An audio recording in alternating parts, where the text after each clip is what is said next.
hold up.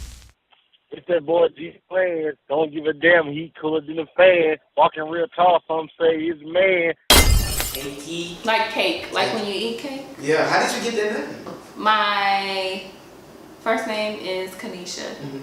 Middle name is Kiana. So I just basically took the first syllable of the K and the second syllable of the Kiana, and we got Kayki. I didn't know it was a porn star. Let me just go ahead and say that, because a lot of times I meet people and they like, oh, especially guys, they're like, oh, Kayki, like the porn star. I'm like, who?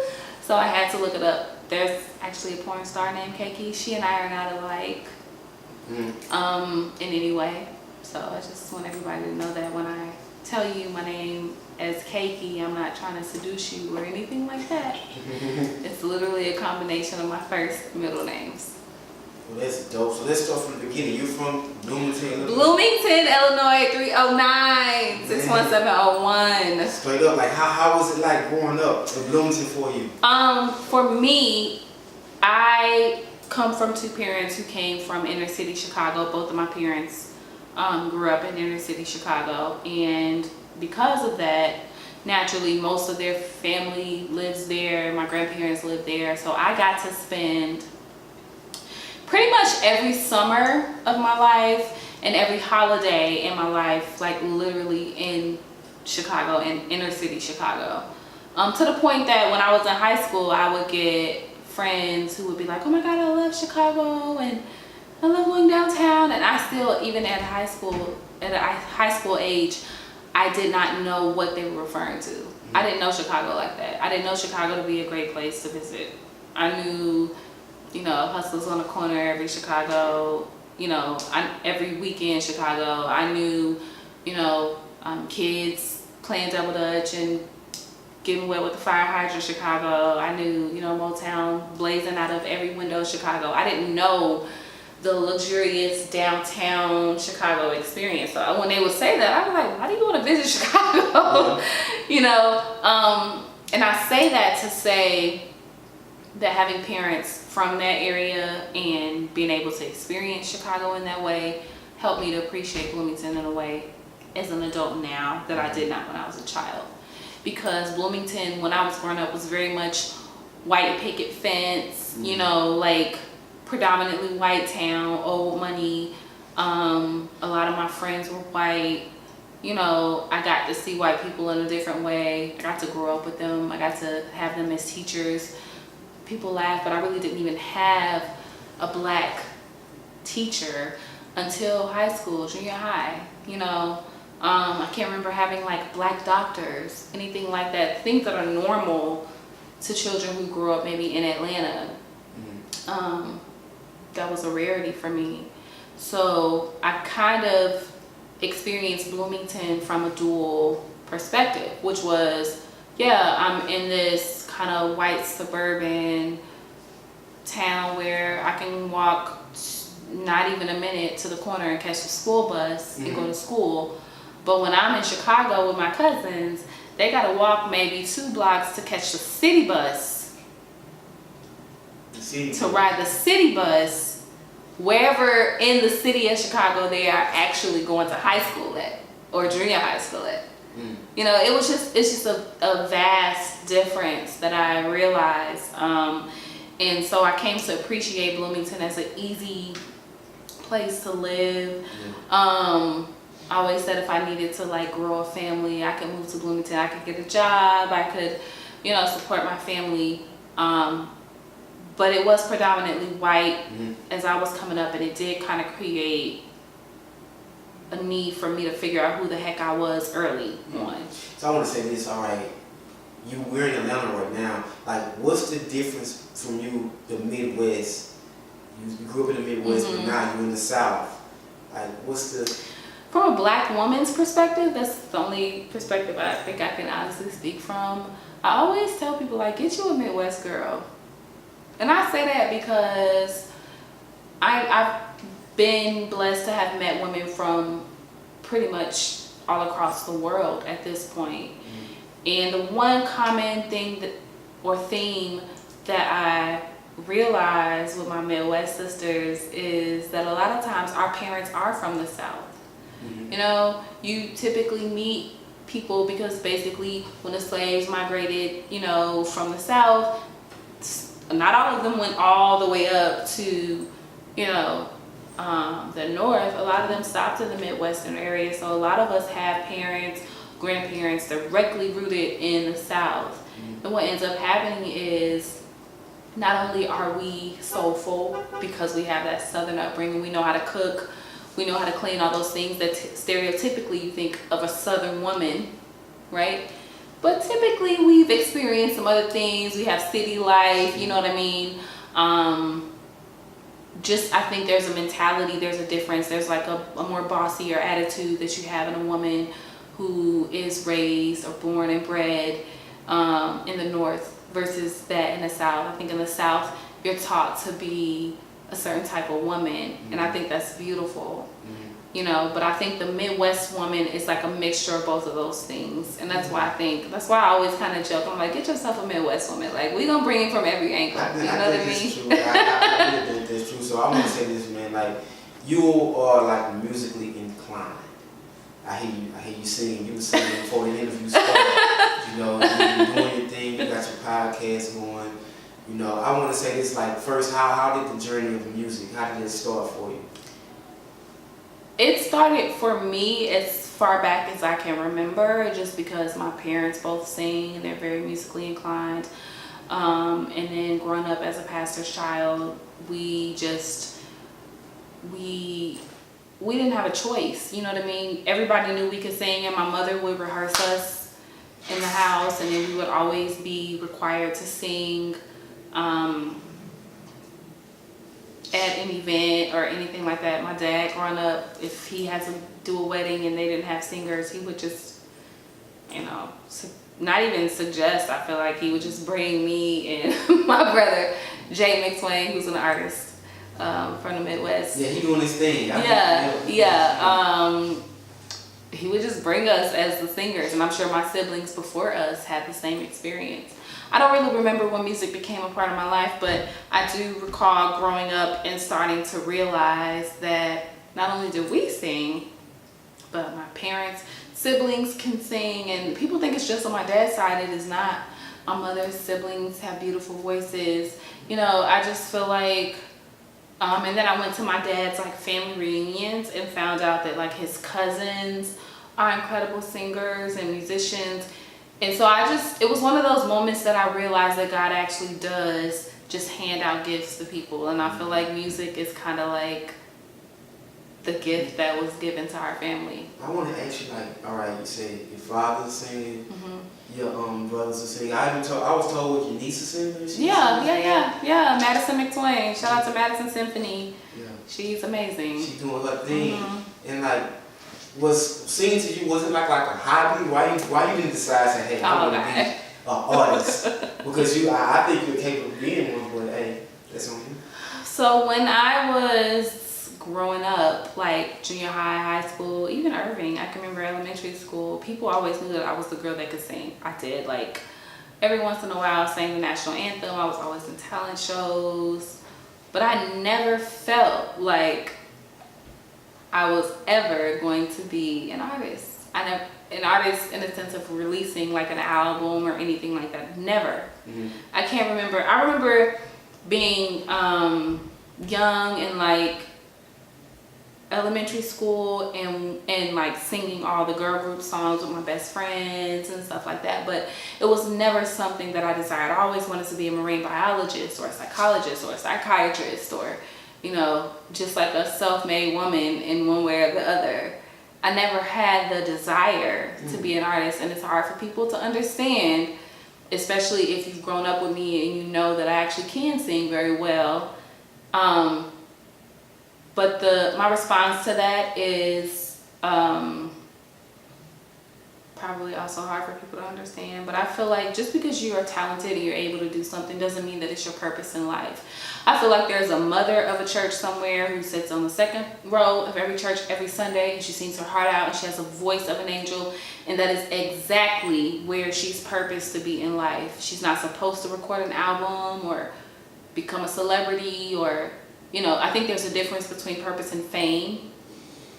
And I think that a lot of times people take their gifts and their talents and they search for fame with those things versus searching for purpose in it. You know, you don't necessarily have to be famous because you have a gifting in a way. And so I just never wanted to do it. What I wanted to do was tour internationally. I did that. Singing background, and I think that just came from singing with my siblings and loving harmonies and arranging and stuff like that. I did that. And I wanted to write a song and get it placed. I did that. And honestly, after I did that, I just completely pulled away from music in the business sense, for myself. And that was the natural course of things for me. I just never wanted it. I want to say this, all right? You start off blogging as well. You start off blogging, and now your podcast is doing this thing. Like, was it blogging first? Like, all right, I'm not going to be an artist, so I'm going to write up artists. Like, was it there first, then the podcast came, or? Well, podcasts were not. I don't know if they were even a thing when I started blogging. If they were not popular. And my choice to blog had absolutely nothing to do with music, believe it or not. People would just always say to me, so I'm always that person that people come to when they're like stuck in life for whatever reason. I can tell you some very strange stories about even strangers just kind of telling me what's going on in their life, and I'm like, okay, you know, like I've always been that person. It's part of the reason I decided to major in psychology, because I just felt like my entire life that's what I was, you know. So the decision to actually start the blog came from just a few different people over time saying to me, hey, you should blog. You should start a blog. You should blog. You actually gave me some tips when I first got into it. So yeah, and I'm like, I should blog. What the heck, you know? And I'm like, okay, sure. So I started it just off of being tired of hearing it. You know what I mean? Like, everybody was telling me I should do it, and I'm like, okay. So I remember being at my actual job at that time. I was a receptionist somewhere, and I Googled how to start a blog. And you did. And I did, and I sat there for like 45 minutes on somebody else's dollar, trying to figure out what I was going to name the site. You know, that's my fault. Oh, it's all right.